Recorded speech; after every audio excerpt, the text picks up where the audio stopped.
Hello friends, welcome to the true UPSC. Friends, आज हम देखने वाले हैं 69th बीपीएससी पीटी 2023 का जो प्रिफेक्शन आईएएस के द्वारा जो पटना में चलाया जा रहा है। ठीक है, ऑफलाइन टेस्ट सीरीज है।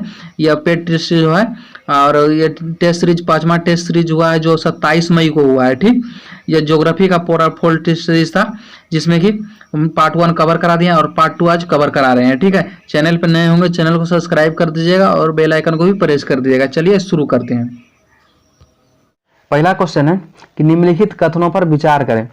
पहला कथन कि छोटा नागपुर के पठार को भारत का रूर प्रदेश कहा जाता है, बात बिल्कुल सही। दूसरा कथन, कर्नाटक पठार की चट्टानें अग्नेय तथा रवेदार है तथा इसमें कहीं भी प्राचीन जीवाश्म नहीं पाए जाते, यह बात भी बिल्कुल सही है। दूसरा दोनों कथन सही है, इसलिए इसका सही आंसर ऑप्शन नंबर सी हो जाएगा। अगला क्वेश्चन है कि प्रति चक्रवात से संबंधित असत्य कथन का चयन करें। कौन सा असत्य है? तो प्रति चक्रवात में क्या होता है, मौसम खराब नहीं बल्कि मौसम साफ होता है, इसलिए इसका सही आंसर ऑप्शन नंबर ए हो जाएगा। अगला क्वेश्चन है कि प्रवालों के बनने तथा जीवित रहने के लिए कौन सी दशाएं की आवश्यकता होती है। ठीक है, तो इस तापमान की भी आवश्यकता होती है, लवणता का भी और ऑक्सीजन एवं प्लवक का भी। ठीक है, इसीलिए इसका सही आंसर ऑप्शन नंबर डी हो जाएगा। अगला क्वेश्चन कि शंकुधारी वंश से संबंधित असत्य कथन का चयन करें। शंकुधारी वंश से संबंधित असत्य कथन का चयन करें, इसका सही आंसर हो जाएगा ऑप्शन नंबर सी। यानी रूसी भाषा में जो टेंगा का अर्थ होता है वो बर्फ, शुष्क बर्फ होता है। शुष्क बर्फ क्या नहीं होता है। ठीक है, टेंगा का अर्थ होता है शुद्ध अथवा अनछुआ होता है। क्या होता है? शुद्ध अथवा अनछुआ होता है टेंगा का अर्थ। ठीक है, इसलिए इसका सही आंसर ऑप्शन नंबर सी हो जाएगा। अगला क्वेश्चन है कि निम्नलिखित कथनों पर विचार करें। निम्नलिखित कथनों पर विचार करें। पहला कथन है कि भारत में हिमालय केवल 5 राज्यों में फैला हुआ है, बात बिल्कुल गलत है। ठीक है, अनेकों राज्यों में फैला हुआ भारत। ठीक है, हिमाचल प्रदेश जैसे जम्मू कश्मीर हो गया, लद्दाख, साथ साथ ही हिमाचल प्रदेश, उत्तराखंड, सिक्किम, अरुणाचल प्रदेश जैसे अतिरिक्त पूर्वी राज्य जो है इसमें पश्चिम बंगाल भी आता है। ठीक है, दूसरा कथन है कि पश्चिमी घाट केवल 5 राज्यों में फैला। पश्चिमी घाट केवल क्या है? 5 राज्यों में फैला, ये बात भी बिल्कुल गलत है।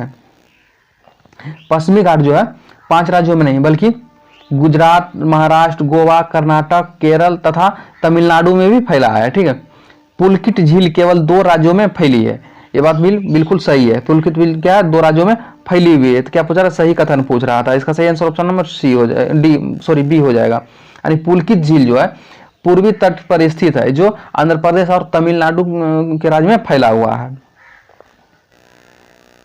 अगला क्वेश्चन कि निम्नलिखित मैदानों में से कौन सा एक चूना पत्थर स्थल कृतीय से संबंधित है? चूना पत्थर स्थल कृतीय से संबंधित है निम्नलिखित मैदानों में। ठीक है, तो इसका सही आंसर हो जाएगा यह कासट मैदान है। ठीक है, इसका सही आंसर सी हो जाएगा। अगला क्वेश्चन कि कपास से संबंधित कथन पर विचार करें। किससे? कपास से संबंधित कथन पर विचार करें। पहला कथन है कि कपास की उत्कृष्टता का आधार रेशे की लंबाई होती है। उत्कृष्टता का आधार क्या होता है? रेशे की लंबाई होती है, ये बात बिल्कुल सही है। दूसरा कथन है कि भारतीय कपास के रेशे की लंबाई 2.5 सेंटीमीटर से कम होती है, ये भी बात बिल्कुल सही है। तीसरा कथन है कि विश्व की सर्वाधिक कपास निर्यात देश चीन है, यह बात बिल्कुल गलत है। यानी चीन नहीं, ठीक है, चीन नहीं, संयुक्त राज्य अमेरिका जो है विश्व की सर्वाधिक कपास निर्यातक देश है। ठीक है, इसलिए इसका सही आंसर ऑप्शन नंबर सी हो जाएगा। अगला क्वेश्चन है कि सर्वाधिक जन घनत्व वाले देशों का सही क्रम घटते हुए इस प्रकार दर्शाइए। ठीक है, इसका सही आंसर हो जाएगा घटते क्रम में, यानी पहले मोनाको, मकाऊ, सिंगापुर और हांगकांग। मोनाको, मकाऊ, सिंगापुर और हांगकांग, इसका सही आंसर बी हो जाएगा। अगला क्वेश्चन है कि अल नीनो और ला नीनो के मध्य अंतर पर विचार करें। अल नीनो और ला नीनो के मध्य अंतर पर विचार करें। पहला कथन है कि अल नीनो के दौरान व्यापारिक पवनें कमजोर होती है, गर्म जल पूर्व की ओर प्रवाहित होती है जबकि ला नीनो में शक्तिशाली पर शांत व्यापारिक पवनें पश्चिम की ओर बहती है। ये बात बिल्कुल सही है।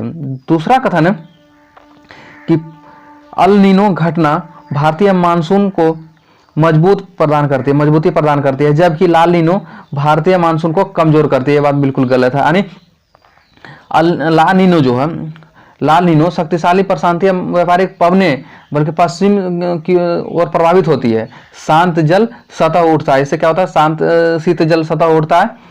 भारतीय मानसून को क्या करता है? मजबूती प्रदान करता है। क्या करता है? भारतीय मानसून को मजबूती प्रदान करता है। बल्कि ला नीनो की घटना जो है अल नीनो की अपेक्षा कम होती है। इसका प्रभाव 1 से 3 वर्षों के अंतर होता है। ठीक है, इसका सही आंसर ऑप्शन नंबर ए हो जाएगा। अगला क्वेश्चन है, निम्नलिखित कथनों में असत्य कथन का चयन करें। निम्नलिखित कथनों में से असत्य कथन का चयन करें। पहला कथन है, भारत में कोयले की कुल संचित भंडार 98% गोंडवाना कोयला क्षेत्र से प्राप्त होता है। यह बात बिल्कुल सही है। दूसरा कथन है कि गोंडवाना युगीन कोयला मुख्यतः बिटुमिनस प्रकार का होता है। यह बात बिल्कुल सही है। तीसरा कथन है कि भारत में सर्वाधिक महत्वपूर्ण गोंडवाना कोयला क्षेत्र दामोदर घाटी में स्थित है। यह भी बात बिल्कुल सही है। चौथा कथन है कि यह कोयला भारत के उत्तर पूर्वी राज्यों में प्रचुर मात्रा में पाया जाता है। यह बात बिल्कुल गलत है। क्या पूछ रहा था? असत्य क्वेश्चन पूछ रहा था। ठीक है, असत्य कौन सा, गलत कौन है? तो ऑप्शन नंबर डी, इसका सही आंसर ऑप्शन नंबर डी हो जाएगा। यानी जो कोयला जो है गोंडवाना में पाया जाता है, लेकिन भारत के जो उत्तर पूर्वी राज्यों में प्रचुर मात्रा में नहीं पाया जाता है। ठीक है, इसका सही आंसर ऑप्शन नंबर डी हो जाएगा। अगला क्वेश्चन, तमिलनाडु में नवेली कोयला क्षेत्र कोयले के किस किस्म के लिए जाना जाता है? कोयले के किस किस्म के लिए जाना जाता है? तो यह जाना जाता है लिग्नाइट के लिए। लिग्नाइट कोयले के लिए जाना जाता है। इसका सही आंसर सी हो जाएगा। अगला क्वेश्चन है कि दक्षिण पूर्वी एशिया में दक्षिण से उत्तर की ओर जाने पर नीचे दिए गए नगरों का सही स्थिति क्रम क्या है? ठीक है, दक्षिण से उत्तर की ओर जाने में नगरों का सही क्रम क्या है? पहले आएगा कौन? तो जगराता। ठीक है, इसके बाद सिंगापुर, इसके बाद बैंकॉक और इसके बाद क्या आ गया? हनोई। ठीक है, इसका सही आंसर ऑप्शन नंबर सी हो जाएगा। अगला क्वेश्चन है कि भारत में शीर्ष 4 शहरी जनसंख्या वाले राज्यों का घटता क्रम इस प्रकार है। मतलब 4 शीर्ष जो है जनसंख्या वाले राज्यों का घटता क्रम इस प्रकार। सबसे ज्यादा जनसंख्या कहाँ पे है? तो इसका सही आंसर हो जाएगा गोवा। सबसे कम गोवा, मिजोरम, तमिलनाडु और केरल। इसका सही आंसर ऑप्शन नंबर ए हो जाएगा। घटते क्रम में बोला। अगला क्वेश्चन है कि अरावली श्रेणी के संदर्भ में निम्नलिखित कथनों पर विचार करें। पहला कथन है कि यह विश्व के सबसे प्राचीन वलित पर्वत के अवशेषों का प्रतिनिधित्व करती है। यह बात बिल्कुल सही है।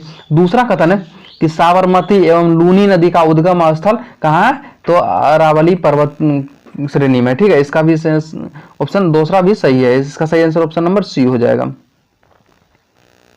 अगला क्वेश्चन है कि तीस्ता नदी के संदर्भ में निम्नलिखित कथनों पर विचार करें। तीस्ता नदी के संदर्भ में निम्नलिखित कथनों पर विचार करें। पहला कथन है कि तीस्ता नदी का उद्गम वही है जो ब्रह्मपुत्र का है, जहां पर ब्रह्मपुत्र का, लेकिन यह सिक्किम से होकर बहती है। क्या सिक्किम से होकर बहती है? बात बिल्कुल गलत है। यानी जो तीस्ता नदी है, तीस्ता नदी का उद्गम स्थल कहाँ है? तो पाऊ-हुरनी में है। ठीक, जबकि ब्रह्मपुत्र का उद्गम स्थल तिब्बत के दक्षिण में स्थित मानसरोवर झील से हुआ है। ठीक है, इसलिए इसका पहला कथन गलत है। दूसरा कथन जो है, रंगीत नदी की उत्पत्ति सिक्किम में होती है और यह तीस्ता नदी की सहायक नदी। ये बात बिल्कुल सही है। तीसरा कथन है कि तीस्ता नदी भारत एवं बांग्लादेश की सीमा पर बंगाल की खाड़ी में जा मिलती है। ये बात भी बिल्कुल सही है। इसका सही आंसर ऑप्शन नंबर सी हो जाएगा। अगला क्वेश्चन है कि झीलों से संबंधित कथनों पर विचार करें। झीलों से संबंधित कथनों पर विचार करें। पहला कथन है कि झीलें नदी के बहाव को सुचारू बनाने में सहायक होती है। ये बात बिल्कुल सही। दूसरा कथन है कि झीलें बाढ़ को रोकती है। ये भी बात बिल्कुल सही। तीसरा कथन है झीलें अपने आसपास की जलवायु को सामान्य बनाती है, ये भी बात बिल्कुल सही। चौथा कथन है कि झीलें जलीय परितंत्र को संतुलित रखती है, ये भी बात बिल्कुल सही। इसका सही आंसर ऑप्शन नंबर डी हो जाएगा। अगला क्वेश्चन है सूची 1 और सूची 2 यानी नदी दिया है उसका मूल स्थान और सहायक नदी, तो इसका सही आंसर हो जाएगा option number B. Option number B इसका सही आंसर हो जाएगा। यानी ताप्ती जो है, ताप्ती का सहायक नदी कौन सा, मूल स्थान कौन सा है, तो सतपुंडा। इसका सहायक नदी पूर्णा और पंजारा है, इसका सही आंसर ये हो जाएगा। नर्मदा का उद्गम स्थल कहाँ है, तो अमरकंटक से है। उसका सहायक नदी मैकाल, अमरकंटक से मैकाल पहाड़ी से है, ठीक है। उसका सहायक नदी तवा है, इसका ऑप्शन बी। गोदावरी का उद्गम स्थल नासिक के निकट पश्चिमी घाट से है। इसकी सहायक नदी वेनगना, पेनगना, इंद्रावली, ये सब है, ठीक है। इसका तीसरा का कृष्णा नदी का सहायक नदी कौन सा है, कृष्णा का उद्गम स्थल है महाबलेश्वर, ठीक है, महाबलेश्वर। इसका सहायक नदी कोयना, भीमा, तुंगभद्रा है। इसका सही आंसर डी हो जाएगा।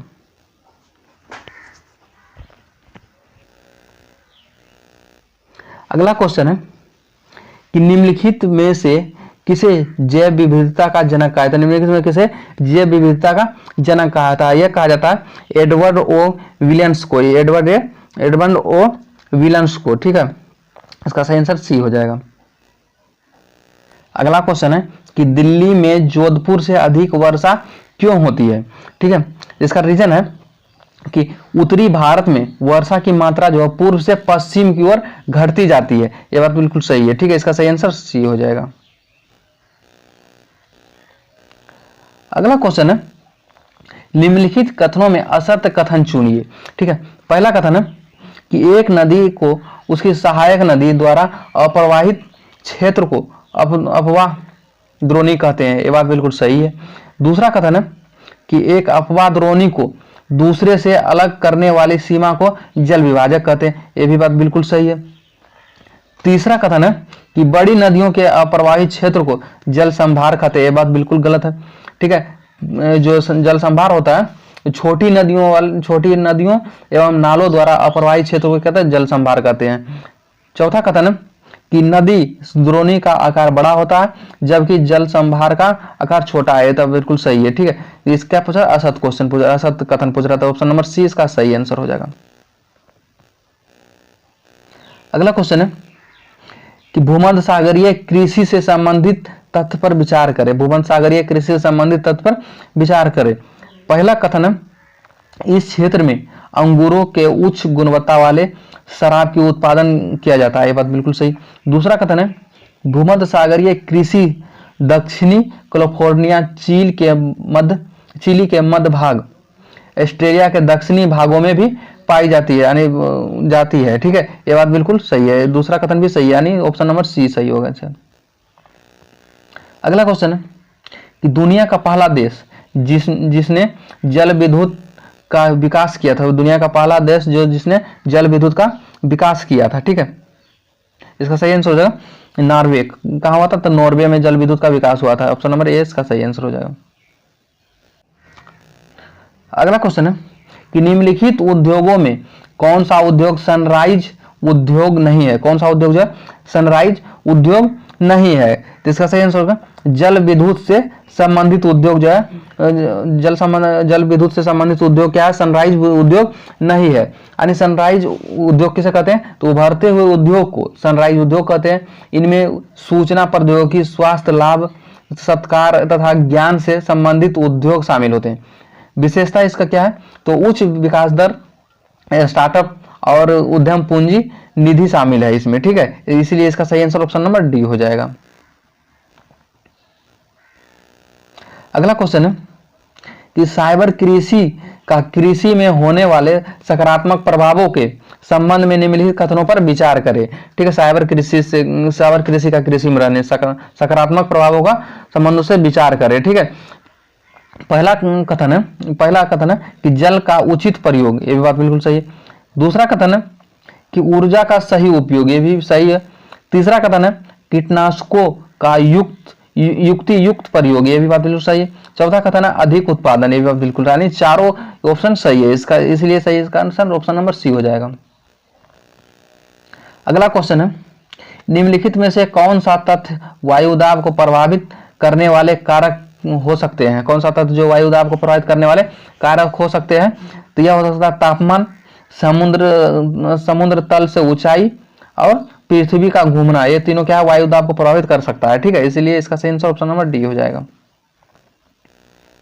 अगला क्वेश्चन है कि भारत में गुजरात के अग्रणी नमक उत्पादन होने का निम्नलिखित में से कौन सा कारण है कि वहां पे गुजरात में अत्यधिक नमक उत्पादन होता है? पहला कारण है कि तट रेखा की दीर्घ लंबाई, ये बात बिल्कुल सही। दूसरा कारण है कि गर्म तथा शुष्क स्थितियों का दीर्घ अवधि तक रहना, ये भी बात बिल्कुल सही। तीसरा कथन है खाड़ी क्षेत्रों की उपस्थिति, ये बिल्कुल गलत है। ठीक है, इसका सही आंसर ऑप्शन नंबर ए हो जाएगा। यानी खाड़ी क्षेत्र तो अनेकों राज्यों में वहां भी हो सकता था, लेकिन नहीं। अगला क्वेश्चन है कि भारत के दक्षिण भागों में सामान्यतः तालाब सिंचाई प्रचलित है, इसका क्या कारण हो सकता है? पहला कथन है कि अपर्याप्त अग्र गंभीर भौम्य जल, ठीक है, ये सही है। दूसरा कारण है कि अप्रवेश पृष्ठ अवनमन के साथ चट्टानी पत्थर है, ये बात बिल्कुल सही। तीसरा कथन कि तरंगित भूभाग गर्त अथवा मानव निर्मित तालाबों में वर्षा जल के संचयन में सहायक होता है, ये बात बिल्कुल सही। तीसरा कथन भी सही है, इसलिए सही, इसका सही आंसर ऑप्शन नंबर डी हो जाएगा, यानी सभी सत्य हैं। अगला क्वेश्चन है चीन से संबंधित असत्य कथन का चयन करें। चीन से संबंधित जो है असत्य कथन का चयन करें। पहला कथन है क्षेत्रफल की दृष्टि से चौथा तथा जनसंख्या की दृष्टि से सबसे बड़ा देश है, ये बात बिल्कुल गलत है। यानी क्षेत्रफल की दृष्टि से चौथा तो सही है, लेकिन जनसंख्या की दृष्टि से सबसे बड़ा नहीं, सबसे बड़ा भारत बन चुका है। ठीक है, इसीलिए इसका सही आंसर ऑप्शन नंबर ए हो जाएगा, यानी असत्य पूछ रहा था, बाकी सभी कथन सही है। अगला क्वेश्चन है ब्रिस्बेन शहर जो स्थित है, ब्रिस्बेन शहर कहाँ स्थित है? तो यह स्थित है ऑस्ट्रेलिया के पूर्वी भागों में। कहाँ? तो ऑस्ट्रेलिया के पूर्वी भागों में, इसलिए इसका सही आंसर सी हो जाएगा। अगला क्वेश्चन है कि यदि आप कोलकाता से तिरुवनंतपुरम तक सड़क मार्ग से यात्रा करते हैं तो भारत में कम से कम कितने राज्यों से होकर आप यात्रा कर सकते हैं? कितने राज्यों से आप होकर यात्रा कर सकते हैं? तो आप कर सकते हैं 5 राज्यों से होकर। ठीक है, इसका सही आंसर सी हो जाएगा। अगला क्वेश्चन है कि भारत में किन स्थानों पर 200 सेंटीमीटर से अधिक वर्षा होती है? 200 सेंटीमीटर से अधिक वर्षा होती है, तो यह होता है मेघालय की पहाड़ियों में भी होता है और पश्चिमी तट पर भी होता है, पश्चिमी घाट पर भी होता है और पश्चिमी तट पर भी होता है। ठीक है, मणिपुर में नहीं होता है। इसका सही आंसर ऑप्शन नंबर सी हो जाएगा। अगला क्वेश्चन है ICAR ने USDA मृदा वर्गीकरण के अनुसार भारत की मिट्टियों का वर्गीकरण किया गया है, इन्हें सम्मिलित कीजिए। इसका सही आंसर ऑप्शन नंबर ए हो जाएगा, यानी इंसेप्टी सोल कितना परसेंट है? तो 39.74% है। ठीक है, और एंटीसोल 28.08%, एल्फी सोल 13.55% और वर्टिसोल जो है 8.52% जो है, टोटल 100% हो गया। ठीक है, इसीलिए इसको 4 भागों में डिवाइड किया गया है। किसके द्वारा? तो ICAR ने USDA के द्वारा वर्गीकरण किया गया है। ठीक है, इसलिए इसका सही आंसर ऑप्शन नंबर ए हो जाएगा। अगला क्वेश्चन है कि काली मिट्टी में किस रासायनिक तत्व की अधिकता होती है? काली मिट्टी में जो है किस रासायनिक तत्व की अधिकता होती है? तो यह होता है मैग्नीशियम का। किसका? तो मैग्नीशियम का होता है। इसका सही आंसर ऑप्शन नंबर ए हो जाएगा। अगला क्वेश्चन है कि चाय से संबंधित कथनों पर विचार करें। पहला पहला कथन है कि चाय एक रोपण फसल है, ठीक है, ये सही है। दूसरा कथन है कि काली चाय की पत्तियां कन्वित होती है, ठीक है, ये बात बिल्कुल सही है। तीसरा कथन है चाय की हरी पत्तियां अकन्वित होती है, ये बात बिल्कुल सही है। चाय की पत्तियों में कैफीन तथा टेनिन की मात्रा अधिक होती है, ये भी बात बिल्कुल सही है। पांचवा कथन है कि यह उत्तरी चीन के पहाड़ी क्षेत्रों में दहेज फसल है, ये भी बात बिल्कुल सही है, इसलिए इसका सही आंसर ऑप्शन नंबर डी हो जाएगा। अगला क्वेश्चन है निम्नलिखित में से कौन सा बहुउद्देशीय परियोजना जो जम्मू कश्मीर में स्थित नहीं है, कौन सा जो बहु परियोजना योजना जो है जो जम्मू कश्मीर में स्थित नहीं है, यह डागमारा परियोजना, ऑप्शन नंबर डी इसका सही आंसर हो जाएगा। यानी डागमारा जो परियोजना है वह कहाँ, तो वह बिहार में स्थित है, ठीक है, इसलिए इसका सही आंसर ऑप्शन नंबर डी हो जाएगा। अगला क्वेश्चन है कि नेशनल न्यूज प्रिंट और पेपर मिल लिमिटेड कहाँ स्थित है। नेशनल न्यूज प्रिंट और पेपर मिल लिमिटेड कहाँ स्थित है, तो यह स्थित है मध्य प्रदेश में। कहाँ, तो मध्य प्रदेश में स्थित है, इसलिए इसका आंसर ये हो जाएगा। अगला क्वेश्चन है कि तुर्की किनके मध्य स्थित है। तुर्की जो है किनके मध्य स्थित है, तो यह स्थित है काला सागर और भूमध्य सागर के बीच, इसका सही आंसर बी हो जाएगा। अगला क्वेश्चन है कि ओजोन क्षरण के लिए जिम्मेदार गैस, ओजोन क्षरण के लिए जिम्मेदार गैस कौन सा है, तो इसमें हेलोन जो है ये भी जिम्मेदार है, नाइट्रस ऑक्साइड ये भी जिम्मेदार, और ट्राइक्लोरो एमिलिन ये भी जिम्मेदार है, ठीक है, इसलिए इसका सही आंसर ऑप्शन नंबर डी हो जाएगा। अगला क्वेश्चन है कि ओजोन बिंदु या छिद्र से संबंधित कथन पर विचार करें, ठीक है। पहला कथन है कि ओजोन परत को मापने के लिए डाबसन का प्रयोग किया जाता है, ओजोन परत को मापने के लिए क्या होता है, डाबसन का प्रयोग किया जाता है, ये सही है। दूसरा कथन है कि 1970 के दशक के मध्य से क्या है, ओजोन परत में लगातार गिरावट दर्ज की गई है, ठीक है, वो पतला होता जा रहा है, ये बात बिल्कुल सही है, इसका सही आंसर ऑप्शन नंबर डी हो जाएगा। अगला क्वेश्चन है कि निम्नलिखित कथनों पर विचार करें। पहला कथन है कि भूमि की तीव्रता केवल रिएक्टर पैमाने पर मापी जाती है, बात बिल्कुल गलत है, सिर्फ रिएक्टर पैमाने पर नहीं मापी जाती है, तो यह मापा जाता है रिएक्टर पैमाने पर मापा जाता है, लेकिन इसके साथ ही मेरकली जो स्केल होता है उस पर भी मापा जाता है, इसका सही ये ऑप्शन गलत है, ठीक है।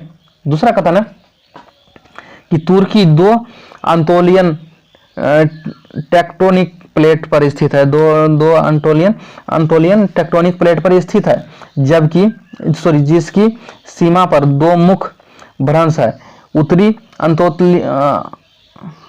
अनातोलियन भ्रंश और पूर्वी अनातोलियन भ्रंश, ठीक है, ये बात बिल्कुल सही है, इसका सही आंसर ऑप्शन नंबर बी हो जाएगा।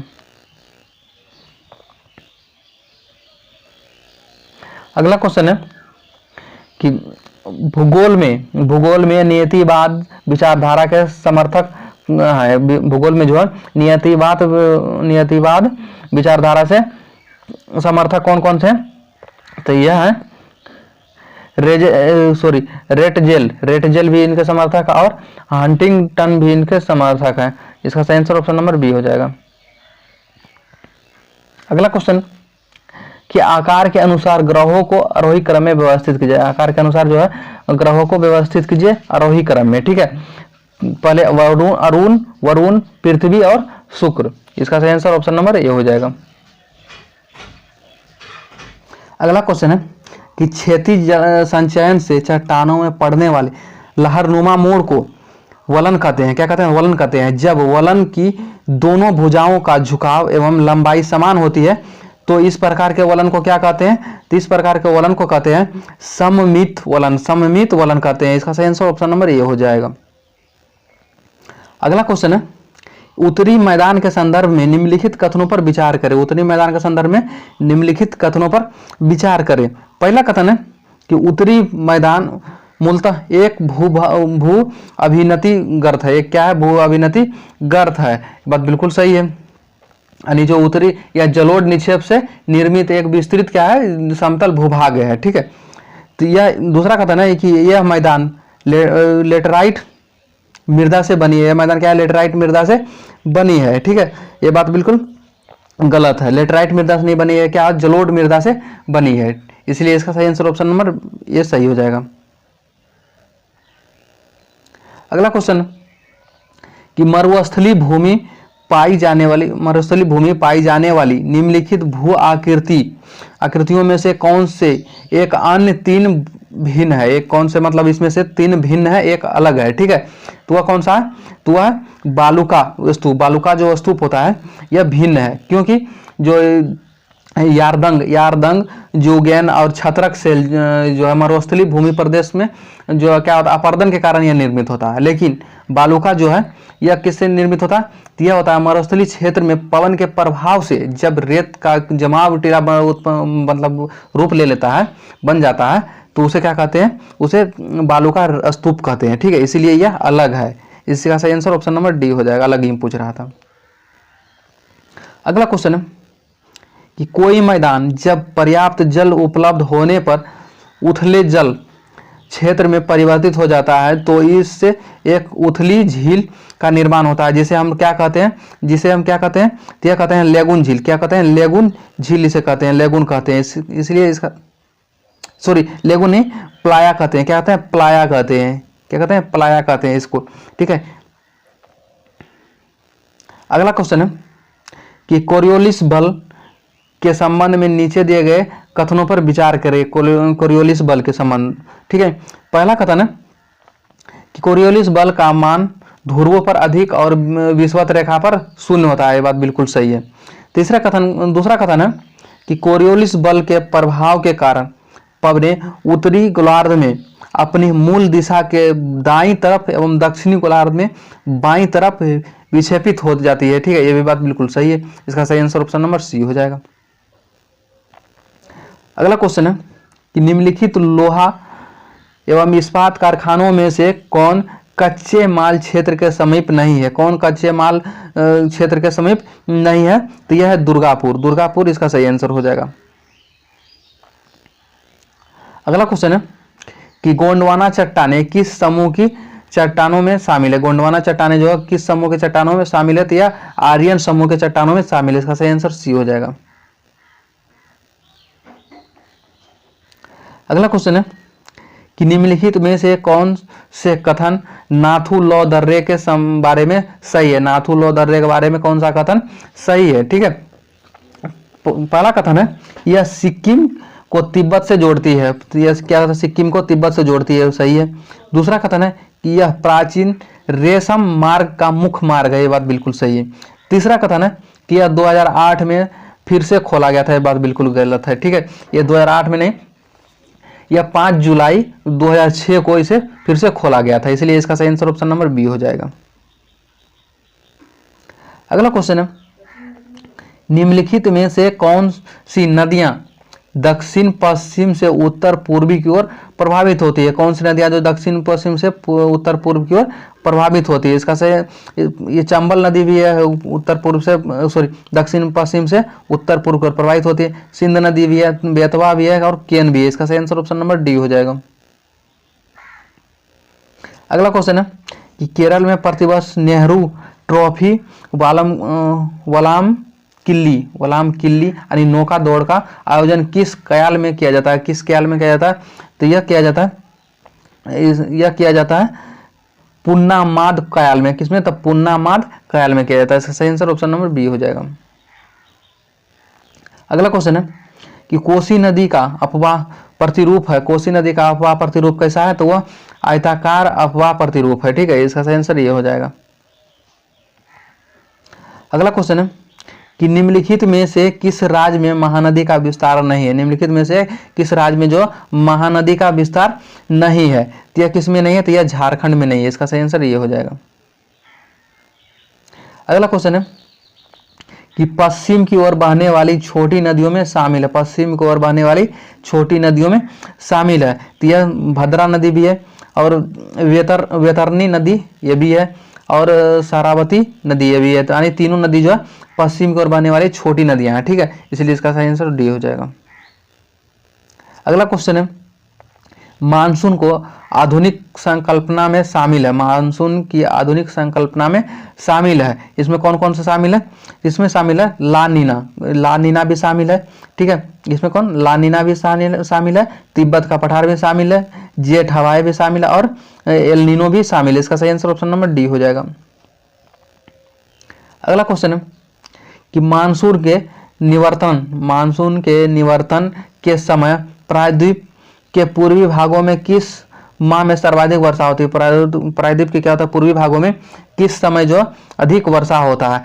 तो यह होता है अक्टूबर नवंबर में। कब होता है? तो अक्टूबर नवंबर में इस सतह पर बहुत अधिक वर्षा होता है। इसका सही आंसर सी हो जाएगा। अगला क्वेश्चन है कि वर्षा वाहक बादल काले दिखते हैं, वर्षा वाहक जो बादल होते हैं काले दिखते हैं क्योंकि इसका जो है इसकी रोशनी प्रकीर्णन होती है, उनके द्वारा सभी रोशनी का प्रकीर्णन हो जाती है। क्या होता है? सही रोशनी प्रकीर्णन होती है, गलत है।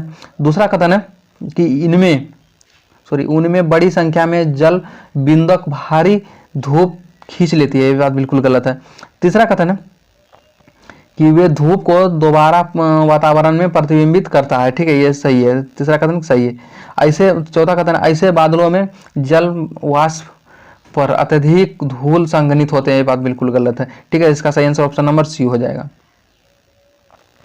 अगला क्वेश्चन है कि भूमिगत जल की प्राप्ति की संभाव्यता किन चट्टानों में सर्वाधिक होती है, ठीक है। किन चट्टानों में भूमिगत जल की प्राप्ति की संभावना सबसे ज्यादा होती है? यह किसमें होता है? तो यह तो चूना पत्थर की चट्टानों में, ठीक है। किसमें? तो चूना पत्थर की चट्टानों में होता है। इसका सही आंसर ऑप्शन नंबर सी हो जाएगा। अगला क्वेश्चन है कि जेठ धारा या प्रवाह कितने डिग्री अक्षांशों के मध्य प्रभावित होता है? कितने डिग्री अक्षांशों के मध्य प्रभावित होता है जेठ धारा? तो यह होता है 27 डिग्री से लेकर 30 डिग्री उत्तरी अक्षांश में, ठीक है। इसका सही आंसर ये हो जाएगा। अगला क्वेश्चन है निम्नलिखित कथनों पर विचार करें। पहला कथन है कि भारत में गंगा नदी पर सबसे अधिक बांध है, ये बात बिल्कुल गलत है, ठीक है। दूसरा कथन है कि भाखड़ा नागल बांध पंजाब और उत्तराखंड में स्थित है। भाखड़ा नागल बांध कहाँ है? पंजाब और उत्तराखंड में स्थित है, ठीक है, ये बात बिल्कुल सही है। तीसरा कथन है कि बिहार में फाल्गु नदी पर डागमारा बहुउद्देशीय जल विद्युत परियोजना प्रभावित है, ठीक है, ये बात बिल्कुल गलत है। यानी इस क्या पूछ रहा था? असत क्वेश्चन, यानी गलत पूछ रहा था कथन में, ठीक है, इसलिए इसका सही आंसर ऑप्शन नंबर ए हो जाएगा। अगला क्वेश्चन है निम्नलिखित कथनों पर विचार करें। पहला कथन है कि शीतोष्ण घास के मैदान भूमध्य रेखा के पास कर्क रेखा और मकर रेखा के बीच स्थित है। यह क्या? उसके बीच स्थित है, ये बात बिल्कुल गलत है। दूसरा कथन है यानी कर्क रेखा शीतोष्ण जो घास के मैदान होते हैं वह कितने 30 डिग्री से 45 डिग्री उत्तरी और दक्षिणी अक्षांशों के बीच स्थित होता है। 30 से 45 डिग्री उत्तरी और दक्षिणी अक्षांशों के बीच स्थित होता है, इसलिए इसका ऑप्शन नंबर 1 गलत है। दूसरा कथन है कि उष्णकटिबंधीय घास के मैदानों में हाथी, जेबरा, जिराफ और हिरन, तेंदुआ आम है। इसका सही ऑप्शन नंबर बी 2 सही है, ठीक है। इसका सही आंसर ऑप्शन नंबर बी हो जाएगा। अगला क्वेश्चन है कि निम्नलिखित कथनों पर विचार कीजिए। पहला कथन विश्व का सबसे ऊंचा ज्वालामुखी पर्वत किलिमंजारो पर्वत है, यह बिल्कुल गलत है। यानी विश्व का सबसे ऊंचा ज्वालामुखी पर्वत जो है वो जोस डेल सलाडो है, जो कि अर्जेंटीना में स्थित है, ठीक है। दूसरा कथन है कि ज्वालामुखियों से सर्वाधिक मात्रा में निकलने वाली गैस हाइड्रोजन सल्फाइड है, यह भी बात बिल्कुल गलत है, ठीक है। ज्वालामुखियों से निकलने वाली गैस प्रचुर मात्रा में जो गैस निकलता है वह जल वाष्प होता है, यानी H2O होता है। जो एक दो अन्य प्रमुख गैस भी हैं जो कि कार्बन डाइऑक्साइड और सल्फर ऑक्साइड होता है, ठीक है। इसीलिए ऑप्शन 2 भी गलत है। इसका सही आंसर ऑप्शन नंबर डी हो जाएगा, यानी न तो 1 और ना ही 2। अगला क्वेश्चन है निम्नलिखित परासों पर विचार करें, ठीक है। यह किधर से? तो उत्तर से दक्षिण की ओर, दक्षिण से उत्तर की ओर बोला है। तो पहले शिवालिक रेंज आएगा, इसके बाद जास्कर, इसके बाद लद्दाख और इसके बाद काराकोरम, ठीक है। इसका सही आंसर ऑप्शन नंबर बी हो जाएगा। अगला क्वेश्चन है कि अगला क्वेश्चन है कि जियोक्रोयोलॉजी शब्द का अर्थ क्या होता है। जियोक्रोयोलॉजी का शब्द का अर्थ होता है जमे हुए, ठंडे और पिघले हुए इलाके का अध्ययन को क्या बोलते हैं, जियोक्रोयोलॉजी बोलते हैं। ठीक है, इसीलिए इसका सही आंसर ऑप्शन नंबर बी हो जाएगा। अगला क्वेश्चन है कि भारत में निम्नलिखित परमाणु ऊर्जा संयंत्रों को उत्तर से दक्षिण की ओर व्यवस्थित कीजिए। उत्तर से दक्षिण की ओर व्यवस्थित कीजिए। तो पहले हो जाएगा तारापुर, इसके बाद कुंडलकुलम और केंगा, सॉरी इसके बाद आ जाएगा कल्पक्कम और इसके बाद केंगा। इसका सही आंसर ऑप्शन नंबर सी हो जाएगा। अगला क्वेश्चन है निम्नलिखित कथनों पर विचार कीजिए। निम्नलिखित कथनों पर विचार कीजिए। पहला कथन है कि संगमरमर एक प्रकार की मेटाफॉर्मिक चट्टानें हैं जो कार्यान्तरण द्वारा अवसादी कार्बोनेट चट्टानों से बनता है। ये बात बिल्कुल सही है। दूसरा कथन है कि कोरबा कोयला क्षेत्र मध्य प्रदेश में हसदेव नदी बेसिन में स्थित है। कोरबा कहाँ स्थित है, तो हसदेव नदी में स्थित है। ये बात बिल्कुल गलत है। यानी कोरबा जो है वो कहाँ स्थित है, कोरबा कोयला क्षेत्र, तो यह है कोलफील्ड छत्तीसगढ़ में स्थित है। छत्तीसगढ़ में महादेव नदी बेसिन में स्थित है। तीसरा कथन है झारखंड के पूर्वी सिंहभूमि जिले में जादूगोड़ा खदान यूरेनियम उत्पादन के लिए प्रसिद्ध है। ये बात बिल्कुल सही है। इसका सही आंसर ऑप्शन नंबर सी हो जाएगा। अगला क्वेश्चन है कि सूची 1 और सूची 2 यानी राष्ट्रीय जलमार्ग और किसको किसको यह जोड़ता है। ठीक है, तो ये NW1 किसको जोड़ता है, तो ये जोड़ता है हल्दिया इलाहाबाद को। किसको, तो हल्दिया और इलाहाबाद को। NW2 किसको जोड़ता है, तो धुबरी सादिया को। किसको, धुबरी सादिया को। NW3 किसको जोड़ता है, तो यह कोल्लम कोट्टापुरम को जोड़ता है। ठीक, NW4 किसको जोड़ता है, काकीनाडा पांडिचेरी को जोड़ता है। इसका सही आंसर ऑप्शन नंबर बी हो जाएगा। अगला क्वेश्चन है कि जनगणना 2011 के संदर्भ में निम्नलिखित कथनों पर विचार कीजिए। पहला कथन है कि बिहार की जनसंख्या पश्चिम बंगाल से अधिक है। बिल्कुल सही है। दूसरा कथन है कि बिहार का लिंगानुपात औसत राष्ट्रीय औसत से ऊपर है। ये बिल्कुल गलत है। तीसरा कथन है कि क्षेत्रफल की दृष्टि से झारखंड बिहार से बड़ा है। ये भी बिल्कुल गलत है। ठीक है, इसका सही आंसर ऑप्शन नंबर बी हो जाएगा। नहीं, यहाँ क्या पूछ रहा था, गलत ही पूछ रहा है। ठीक है, इसलिए इसका सही आंसर ऑप्शन नंबर बी हो जाएगा। अगला क्वेश्चन है कि रेडियो संचार के लिए किस परत का उपयोग किया जाता है। रेडियो संचार के लिए किस परत का उपयोग किया जाता है, यह किया जाता है आयन मंडल का। किसका, था आयन मंडल का। ठीक।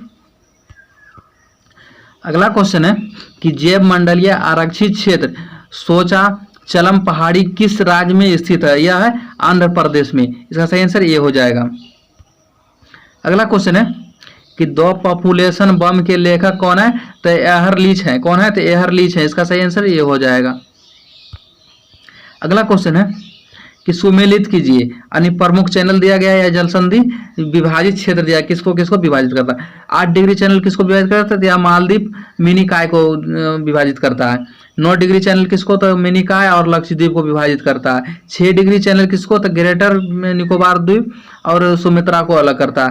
10 डिग्री चैनल लघु अंडमान से निकोबार को अलग करता है। इसका सही आंसर ऑप्शन नंबर ए हो जाएगा। अगला क्वेश्चन है कि जब संघनन की क्रिया हिमांक से नीचे होती है तो जलवाष्प जल कणों के बदले हिम कणों में परिवर्तित हो जाती है। इसे क्या कहते हैं, इसे क्या कहते हैं, तो इसे कहते हैं कोहरा। इसे क्या कहते हैं, तो कोहरा, सॉरी इसे बोलते हैं तुषार या पाला। इसे क्या बोलते हैं, तुषार या पाला बोलते हैं। सही आंसर बी हो जाएगा। अगला क्वेश्चन है कि किसी देश का मानक समय कितने डिग्री मानक का गुणज होता है। कितने डिग्री मानक का गुणज होता है, यह होता है 7.5 डिग्री मानक का गुणज होता है। इसका सही आंसर ऑप्शन नंबर सी हो जाएगा। दोस्तों आज का टॉपिक यहीं खत्म हुआ। ठीक है, चैनल पर नए होंगे चैनल को सब्सक्राइब कर दीजिएगा और बेल आइकन को भी प्रेस कर देगा। टेलीग्राम का लिंक नीचे डिस्क्रिप्शन में दिया गया है, वहां पर आप जाकर ज्वाइन कर सकते हैं। इसके बाद दृष्टि का सेट आपको दिया जाएगा। ठीक है, तो तब तक के लिए बाय, जय हिंद, जय भारत।